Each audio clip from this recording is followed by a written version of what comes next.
Hi, this is Jason from Horrific Nightmares. Welcome back to What's in the Bag, Jay.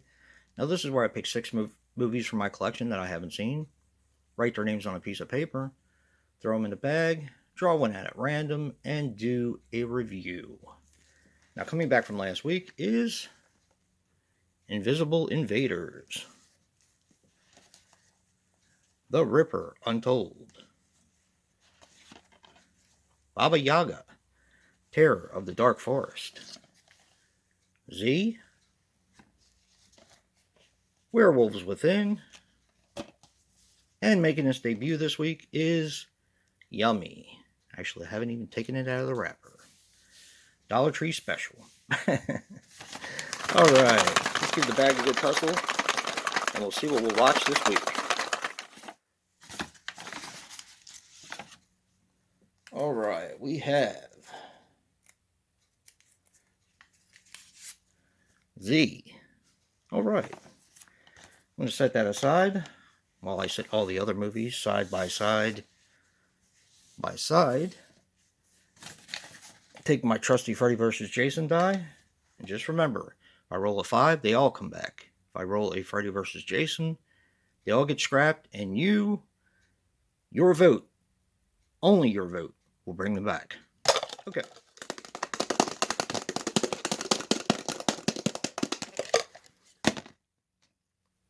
Three. All right. What are the odds that I haven't rolled a Freddy vs. Jason yet? I mean, come on. Okay. Coming back next week, the first movie is Yummy. Of course, I drew out 2, so I threw that one back in. This second movie coming back is Werewolves Within. And number 3, lucky number 3, is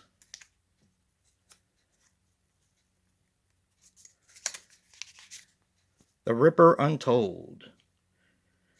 Now, if you want to see me review Invisible Invaders or Baba Yaga, Terror of the Dark Forest, please vote. Right now, I'm going to go watch Z and come back with a review later. Well, I'm back. I just watched Z, and here are my thoughts. Z is a 2019 film which runs approximately 83 minutes and is written and directed by Brandon Christensen. Now, he was responsible for Superhost, Stillborn, and a bunch of shorts. This stars Keegan Connor Tracy as Beth. She was in Dead Rising Endgame, Dead Rising Watchtower, and a bunch of TV. Jeff Kline as Joshua.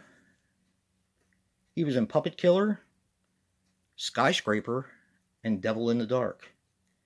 And Sean Rogerson as Kevin. He was in Stillborn, Extraterrestrial, and Grave Encounters 1 and 2.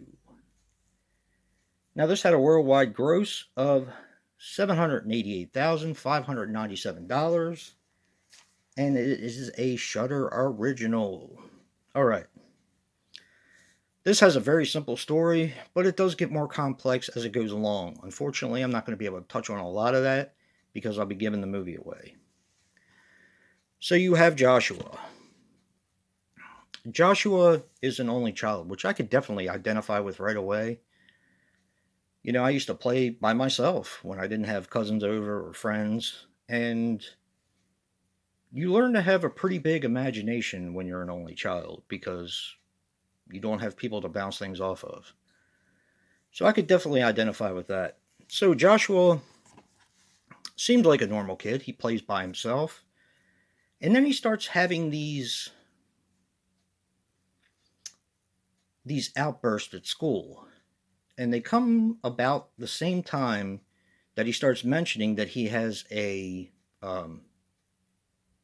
imaginary friend called Z.